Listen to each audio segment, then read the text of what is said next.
बिस्मिल्लाहिर्रहमानिर्रहीम। अल्हम्दुलिल्लाहि रब्बिल आलमीन वल आक़िबतु लिल मुत्तक़ीन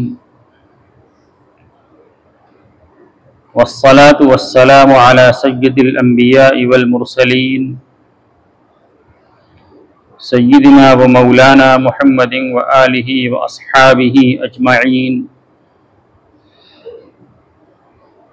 अम्मा बअद फ़अऊज़ु बिल्लाहि मिनश शैतानिर रजीम। बिस्मिल्लाहिर रहमानिर रहीम। अला इन्न औलिया अल्लाहि ला खौफुन अलैहिम वला हुम यहज़नून। सदक़ल्लाहुल अलिय्युल अज़ीम।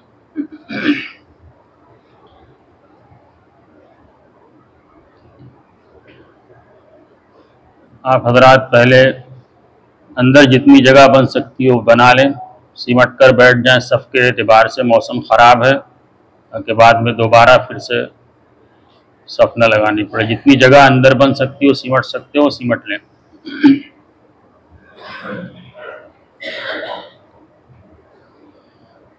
यहाँ भी एक आदमी आ जाएगा जगह बना।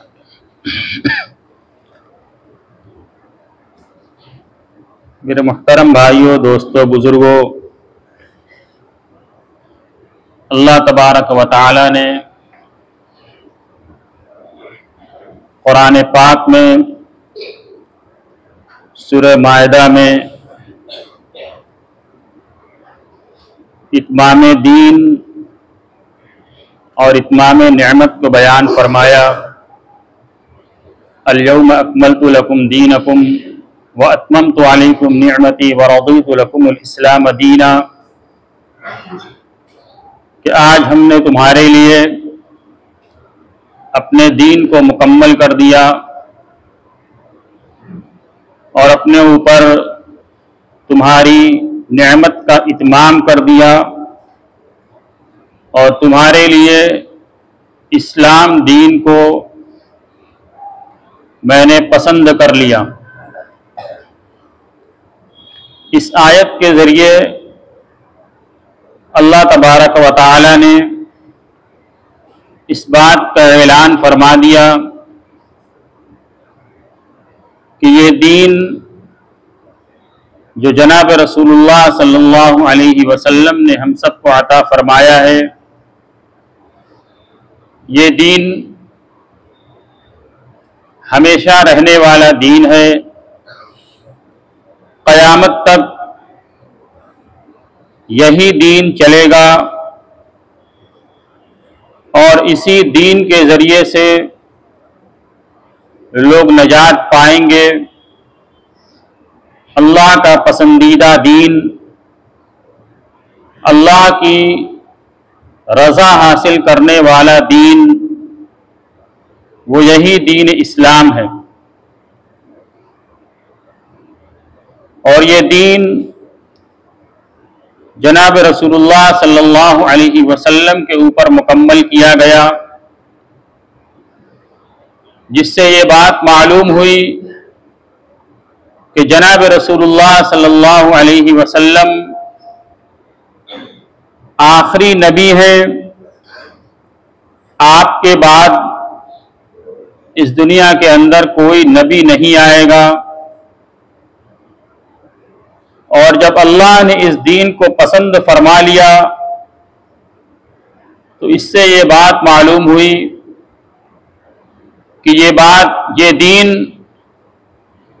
फितरत इंसानी के तकाज़े के ऐन मुताबिक होगा। क़यामत तक जितने इंसान आएंगे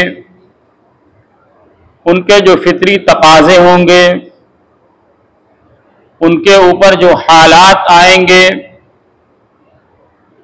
उन सब की रहनुमाई, उन तमाम मसाइल का हल अल्लाह तबारक व तआला ने इस दीन के अंदर रखी हैं। चूंकि ये दीन क़यामत तक होगा तो इस दीन के ऊपर बातिल की तरफ से हर ज़माने के अंदर जो यलगार किया गया, यहूदियों की तरफ से, ईसाइयों की तरफ से, यूरोप वालों की तरफ से और दूसरी बातिल और फासिद तहजीब के अलमबरदारों की तरफ से इस दीन और इसकी तालीमात के ऊपर जो कारी ज़रब लगाई गई, हर ज़माने के अंदर उसका मुकाबला हुआ है और आज भी हो रहा है और आगे क़यामत तक जितने हालात आते रहेंगे उनका हल भी इसके ज़रिए से निकलता रहेगा। इस दीन के अंदर सब के लिए रहबरी मौजूद है। अल्लाह तबारक व तआला ने जब ये दीन नाजिल फरमाया तो दीन की हिफाजत के लिए, उसके लिए अफराद भी अल्लाह तबारक व तआला ने मुहैया फरमाए। चुनांचे अंबिया किराम के सिलसिले को जारी फरमाया। जब दीन की तालीमात धीमी पड़ने लगती, उसकी शमा के अंदर कमी आ जाती, तो अल्लाह तबारक व तआला अपने बरगुज़ीदा बंदों को दुनिया के अंदर मबऊस फरमाते और वो सही दीन लोगों तक पहुंचाते। ये सिलसिला जनाब नबी अकरम सल्लल्लाहु अलैहि वसल्लम तक चलता रहा और आप पर नबूवत के ख़त्म हो जाने के बाद अल्लाह तबारक व तआला ने ये काम जनाब नबी अकरम सल्लल्लाहु अलैहि वसल्लम की उम्मत के अंदर ऐसे अफराद को पैदा फरमाया जो दीन की तजदीद का काम हर जमाने के अंदर करते रहें।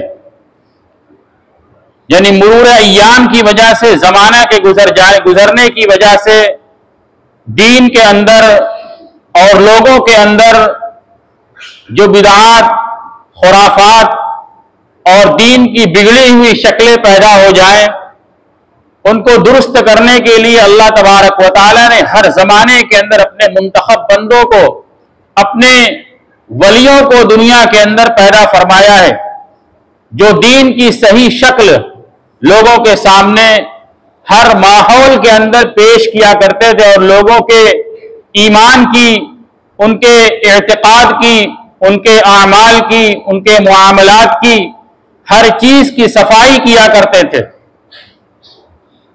अल्लाह तबारक व तआला ने कुरान पाक के अंदर इरशाद फरमाया, खुतबे के बाद मैंने जो आयत पढ़ी, अला इन्ना औलिया अल्लाह ला खौफुन अलैहिम वला हुम यहज़नून, कि सुन लो अल्लाह तबारक व तआला के वलियों के ऊपर न कोई खौफ होगा और न वो गमगीन होंगे। और आगे अल्लाह तबारक व तआला ने वलियों की पहचान बयान फरमाई, अल्लज़ीना आमनू व कानू यत्तकून, कि वो लोग, अल्लाह के वली कौन है, जो अल्लाह तबारक व तआला के ऊपर ईमान लाते हैं और अल्लाह तबारक व तआला का तक़वा इख्तियार करते हैं। और फिर उनके लिए बशारत बयान फरमाई, लहुमुल बुशरा फिल हयातिद दुनिया व फिल आखिरा, कि उनके लिए दुनिया और आखिरत दोनों जहान के अंदर बशारत है। ला तब्दील लि कलिमातिल्लाह, अल्लाह तबारक व तआला के कलिमात के अंदर कोई तब्दीली नहीं, अल्लाह के वादे के अंदर कोई मुखालफत नहीं है।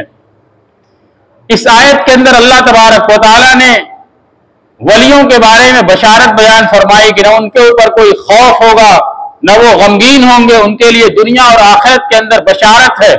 और उनकी पहचान क्या होगी कि वो ईमान वाले होंगे और मुत्तकी होंगे। ईमान उनके अंदर पूरी कुव्वत के साथ रासिख होगा। वली, ये औलिया, ये वली की जमा है। वली का क्या माना आता है? वली के माने अरबी जबान के अंदर बहुत कसीर तादाद के अंदर बयान किए गए हैं। मैं उन सबको न जिक्र करके यहां पर सिर्फ एक दो माने यहां पर मुराद है कि वली के माने दोस्त, वली के माने करीबी, वली वो जिसको कुर्ब हासिल हो। यहां पर यही माना मुराद है कि अल्लाह तबारक व तआला के करीबी, अल्लाह तबारक व तआला के दोस्त वो लोग हैं जिनके ऊपर कोई गम और कोई खौफ नहीं होगा। गम और खौफ होने का क्या मतलब? गम होता है माजी के जमाने के अंदर जो हालात आए हैं, जो तकलीफें हुई, उनके ऊपर गम होता है। और खौफ आइंदा जो मुश्किलात पेश आ सकती हैं, उनका खौफ होता है। तो वलियों के बारे में बयान फरमाया कि ना उनको पिछली जिंदगी के अंदर कोई गम होगा, ना आइंदा के बारे में उनको कोई अंदेशा होगा कि आइंदा क्या होगा। इसकी तफसीर के अंदर दो बातें जिक्र की गई, यानी दो तरह से इसकी तफसीर की गई। पहली तफसीर यह कि कल क़यामत के दिन जब हिसाब किताब हो जाएगा और वलियों को जन्नत के अंदर दाखिल कर दिया जाएगा तो उनके ऊपर ना कोई खौफ होगा ना कोई गम होगा, यानी फिर हमेशा हमेश की रजा के अंदर, हमेशा हमेश की खुशी के अंदर वो रहेंगे। इस माना के ऊपर थोड़ा सा इश्काल, थोड़ा सा एतराज किया गया। वो ये किया गया अगर ये माना मुराद हो तो फिर वलियों के अंदर और गैर वली के अंदर, ये दूसरे लोगों के दरमियान कोई फर्क नहीं होगा। जो दूसरे ईमान वाले होंगे, जो बराह रास्त जन्नत के अंदर गए हों या अपने गुनाहों की सजा को भुगतने के बाद जन्नत में गए हों, जिस हाल के अंदर भी जन्नत में पहुंचे, जब जन्नत में पहुंच जाएंगे तो पहुंचने के बाद फिर उनको वहां पर न कोई खौफ होगा, न कोई आइंदा, न पीछे का गम होगा, न आइंदा का कोई खौफ होगा। तो इस एतबार से तो वली और आम लोगों के दरमियान कोई फर्क नहीं रह जाएगा। तो इसका दूसरा माना भी बयान किया गया है, दूसरे माना के एतबार से फर्क होगा। दूसरा माना क्या है कि दुनिया की जिंदगी के अंदर, यानी औलिया अल्लाह जो होंगे उनको ना दुनिया की जिंदगी के अंदर कोई गम होगा, ना कोई खौफ होगा, ना आखिरत में कोई गम होगा, ना कोई खौफ होगा।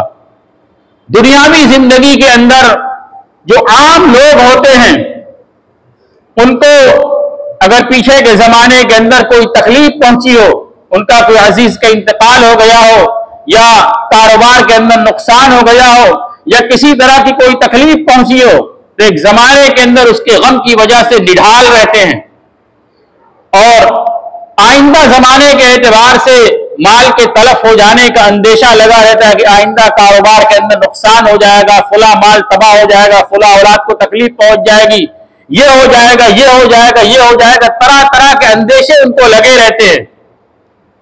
औलिया अल्लाह के बारे में बयान फरमाया गया तो उनको अपनी दुनियावी जिंदगी के अंदर न पीछे का कोई अंदेशा और न पीछे का कोई गम होता है, न आइंदा का कोई खौफ होता है, इसलिए कि उनकी नजर सिर्फ अल्लाह तबारक व तआला की रजा के ऊपर है। तो दुनिया की उनकी निगाह के अंदर कोई हैसियत नहीं होती है। पिछले गुज़श्ता जुमा के अंदर मैंने हजरत रशीद अहमद गंगोही रहमतुल्लाह अलैह का वाकया आप हज़रात के सामने जिक्र किया था कि तारीफ करने वाले से कोई खुशी नहीं होती, मजम्मत करने वाले का कोई गम नहीं होता है, उससे कोई तकलीफ नहीं पहुंचती है। यानी दुनिया की तारीफ, दुनिया की मजम्मत उनकी निगाह के अंदर कोई हैसियत नहीं है। यह वलीउल्लाह की अलामत होती है कि दुनिया रहे चाहे ना रहे, आइंदा क्या होगा उसकी कोई परवाह नहीं है। अल्लाह तबारक व तआला की रजा, अल्लाह तबारक व तआला का कुर्ब, यही उनकी निगाह के अंदर सबसे कीमती शय होती है। इसीलिए कुरान पाक के अंदर वही उनकी अलामत बयान करवाई गई कि वो ईमान के अंदर रासिख होते हैं और दिल के अंदर अल्लाह तबारक व तआला का खौफ होता है। यानी उनका हर कदम आखिरत के एतबार से उठता है कि आखिरत के एतबार से ये कदम कैसा होगा। तो वो अल्लाह तबारक व तआला के वली होते हैं। उनकी कुरान पाक के अंदर तारीफ की गई और हर जमाने के अंदर इस तरह के लोग दुनिया के अंदर मौजूद रहे हैं। उन्हीं बुजुर्गान दीन में से एक बुजुर्ग गुजरे हैं जिनको हम और आप और सारी इंसानियत शेख अब्दुल कादिर जीलानी रहमतुल्लाह अलैह के नामे नामी से जानती है, जिनको कुछ लोग गौसे पाक भी कहते हैं, बड़े पीर भी कहा जाता है। ये शेख अब्दुल कादिर जीलानी रहमतुल्लाह अलैह ये कौन बुजुर्ग हैं और इनकी क्या जिंदगी है और इनकी क्या तालीमात हैं, मुख्तसर वक्त के अंदर मैं आप हज़रात के सामने उसको पेश करना चाहता हूं। शेख अब्दुल कादिर जीलानी रहमतुल्लाह अलैह ये सन 470 या सन 471 हिजरी के अंदर ईरान के एक इलाके, एक यानी जिला कह लीजिए, जीलान के अंदर पैदा हुए। ईरान का एक जिला जीलान के अंदर पैदा, जिसको कीलान या गीलान भी कहा जाता है। शेख अब्दुल कादिर जीलानी या कीलानी या गीलानी सब एक ही इलाके का नाम है। वहां पर सन 470 या 71 हिजरी के अंदर पैदा हुए। इनकी पैदाइश के पहले इनके वालिदैन की जिंदगी कैसी थी, जिसके नतीजे में अल्लाह तबारक व तआला ने ऐसा कीमती सरमाया और ऐसी नेक औलाद इनको अता फरमाई। इनके वालिद जिनका नाम अबू सालेह था, तंगदस्ती की जिंदगी गुजारा करते थे। एक मौके के ऊपर भूख से निढाल होकर अपने घर से बाहर निकले कि कुछ खाने का सामान मुहैया हो जाए। चलते चलते रास्ते में एक नहर के किनारे पहुंचे, देखा कि नहर के अंदर एक सेब बह रहा है। अब भूख इंतहा को पहुंची हुई थी, बर्दाश्त के बाहर हो रही थी। नहर से उस सेब को उठाया और खाने लगे। खाते खाते जब आधा सेब खा चुके तो फिर ख्याल आया कि ये इस सेब के मालिक से मैंने इजाजत नहीं ली है, बगैर उसकी इजाजत के मैंने सेब खाना शुरू कर दिया। चुनांचे आधा सेब खाया, आधा हाथ में लिए हुए जिस तरफ से नहर बहकर आ रहा था उस तरफ चल पड़े। चलते चलते बाग के किनारे सेब का बाग, नहर के किनारे एक सेब का बाग पड़ा। उस बाग के अंदर गए और उसके मालिक से पूरा वाकया जिक्र किया कि ऐसा ऐसा वाकया हुआ, आपके बाग का सेब नहर के अंदर बह पड़ा और मैं भूख की शिद्दत की वजह से मैंने उसको खा लिया और आपसे इजाजत नहीं ली। आप मुझे उसको माफ कर दीजिए, यह गलती मेरी माफ फरमा दीजिए। बाग के मालिक ने, जो एक बुजुर्ग थे, जो इनकी यानी शेख अब्दुल कादिर जीलानी के वालिद के अजमत को वो एक ही निगाह के अंदर पहचान गए थे। उन्होंने कहा कि माफी के लिए 2 शर्तें हैं, माफी के लिए 2 शर्त है। पहली शर्त यह है कि तुम्हें मेरे बाग की 10 साल तक रखवाली करनी होगी और दूसरी शर्त मैं 10 साल के बाद तुम्हारे सामने रखूंगा। पहली शर्त पहले पूरी करो। आधे सेब को बगैर इजाजत के खा लिया, उसके मुआवजे, उसकी माफी के लिए 10 साल बाग की बागबानी करने की शर्त रखी। बिला तअम्मुल उनके वालिद ने इस शर्त को मंजूर कर लिया और 10 साल तक उनके बाग की रखवाली की। जब 10 साल गुजर गया, ये बाग के मालिक के पास आया और कहा कि 10 साल मुकम्मल हो गए, आप मुझे माफ फरमा दीजिए और दूसरी शर्त अपनी रखिए। तो उन्होंने कहा कि तुमने 10 साल तक रखवाली की है, मैं जरा तुमको जांचूं। कहा कि जाओ बाग से एक मीठा सेब लेकर आओ। गए, एक सेब तोड़कर लाए, दिया, सेब को काट के खाया तो वो सेब मीठा नहीं था। कहा तुमने कैसी रखवाली की 10 साल तक, तुम्हें यह भी मालूम नहीं कि कौन सा सेब मीठा है, कौन सा सेब मीठा नहीं है। तो उनके वालिद ने कहा कि अभी आधे सेब की माफी नहीं हुई, मैं कैसे दूसरा सेब और खा सकता हूं, मैंने 10 साल में आपके बाग का कोई सेब नहीं खाया। उनको तो आजमाना था। कहा ठीक है, एक शर्त मुकम्मल हो गई। दूसरी शर्त यह कि मेरी एक लड़की है जो लूली है, लंगड़ी है, बहरी है, अपाहिज है, सारा ऐब उसके अंदर है, तुम्हें उससे निकाह करना होगा। कहा मंजूर है, माफी के लिए यह शर्त भी मंजूर है। चुनांचे अपनी लड़की का उससे निकाह कर दिया। निकाह के बाद जब रुखसती हुई, ये लड़की के कमरे के अंदर गए तो जब जाकर निगाह उठाकर देखा तो इंतहाई हसीन और जमील और सही सालिम लड़की सामने बैठी हुई है। एक निगाह देखी और फौरन पलटकर वापस आए अपने ससुर के पास और कहा कि आपने तो कहा था लूली, लंगड़ी, बहरी, तरह तरह के ऐब उसके अंदर है, वो तो हर तरह के ऐब से पाक साफ है, कहीं आपसे कोई गलती तो नहीं कि दूसरी लड़की वहां पर भेज दी। कहा नहीं, ऐसा बिल्कुल नहीं है, मैंने जो बात कही थी वो बात भी बिल्कुल दुरुस्त है। वो लूली है, लंगड़ी है, बहरी है। बहरी होने का मतलब है कि उसने आज से कान से कोई गलत बात नहीं सुनी। अंधी होने का मतलब है कि आज तक उसने अपने आप से किसी गैर महरम को नहीं देखा। लंगड़ी होने का मतलब है कि उसका कदम आज तक कभी किसी गलत चीज की तरफ नहीं पड़ा है। इस माना के एतबार से मैंने उसको लूली, लंगड़ी, बहरी कहा था। वो जो लड़की है वो मेरी ही लड़की और दुरुस्त है, मैंने उससे तुम्हारा निकाह किया है। इस तरह की लड़की से और इतनी कुर्बानी के बाद निकाह हुआ है, जो इतनी नेक दामन लड़की और ऐसे उनके वालिद जो एक आधे सेब की माफी के लिए 10 साल तक खिदमत करने के लिए तैयार हो गए। उनके बत्न सदर शेख अब्दुल कादिर जीलानी रहमतुल्लाह अलैह पैदा हुए और फिर उनकी तरबियत उनकी वालिदा ने इंतहाई बेहतरीन की। सच उनकी घुट्टी के अंदर बैठा दिया। जब थोड़े से बड़े हुए तो पढ़ने का शौक पैदा हुआ और अपनी वालिदा से कहा कि मैं पढ़ने के लिए बगदाद जाना चाहता हूं। उस जमाने के अंदर तालीम का मरकज बगदाद था। मशहूर वाकया, उनकी वालिदा ने उनको नसीहत की कि जब पढ़ने के लिए जाओ तो हर वक्त तुम सच बोलना। चुनांचे सफर करने के निकले, रास्ते में मशहूर वाकया पेश आया, डाकुओं ने पकड़ लिया काफिले वालों को, सबने अपना माल छुपाने की कोशिश की, लेकिन शेख अब्दुल कादिर जिलानी ने कहा कि मेरे पास 40 दीनार हैं, और बता दिया कि मेरे बगल के अंदर मेरी वालिदा ने सिल दिया है। डाकुओं ने कहा कि माल तो लोग छुपा रहे थे, अगर तुम भी अपना माल छुपाते तो हम तुम्हारा माल तलाश न कर सकते। तो इन्होंने कहा कि मेरी वालिदा ने मुझसे नसीहत किया था, मुझसे वादा लिया था कि हमेशा सच बोलना, लिहाजा मैं अपने वालिदा से किए हुए वादे की खिलाफ वर्जी नहीं कर सकता। मेरे पास 40 दीनार 40 अशरफियां जो बगल के अंदर सिली हुई हैं।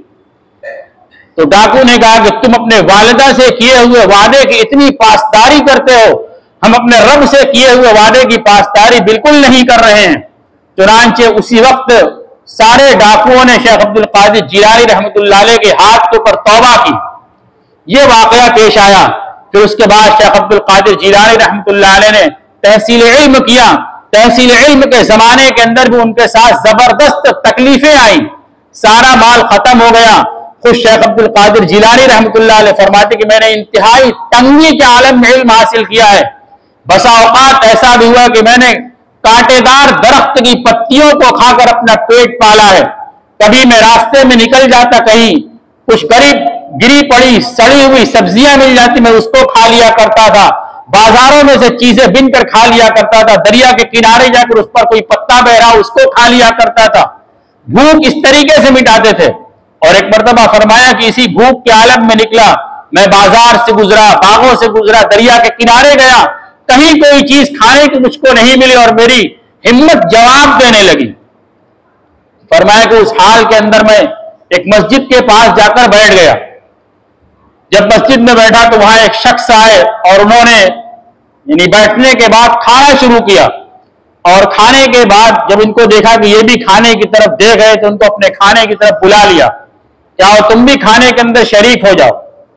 और फिर कहा कि ये जो मैं खाना तुम्हें खिला रहा हूं यह असल में मेरा खाना नहीं है, मैं मजबूरी की हालत में इसको खा रहा हूं। वाकया यह है कि मैं जीरान से चलकर आ रहा हूं, वहां मुझे एक शख्स ने ये खाना दिया है और मुझे ये खाना और ये 8 दीनार गालिबन दिया था कि ये खाना और ये 8 दीनार अब्दुल कादिर नाम के लड़के तक पहुंचाना है और मुझे कहीं नहीं मिल रहा है। अब मैं 3 दिन से भूखा हूं और भूख की वजह से करीब है कि मेरी जान निकल जाएगी। तो मजबूरी के आलम में मैं ये खाना खा रहा हूं, क्योंकि इस हाल में जान बचाना मेरे लिए फर्ज था। मजबूरी के आलम में मैं ये खाना खा रहा हूं। तो शेख अब्दुल कादिर जिलानी कहते हैं कि तुम्हें जिसकी तलाश है वो मैं ही हूं। चुनांचे उन्होंने अशरफी उनके हवाले की और खाना उनके हवाले किया।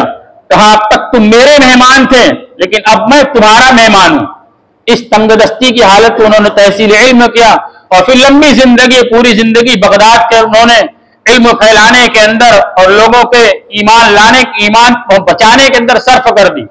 शुरू में उनका इरादा था कि जंगल के अंदर जाकर इबादत और रियाजत की जिंदगी गुजारे, लेकिन उनके शेख ने वसीयत की कि नहीं, इस तरह जिंदगी नहीं गुजारना है।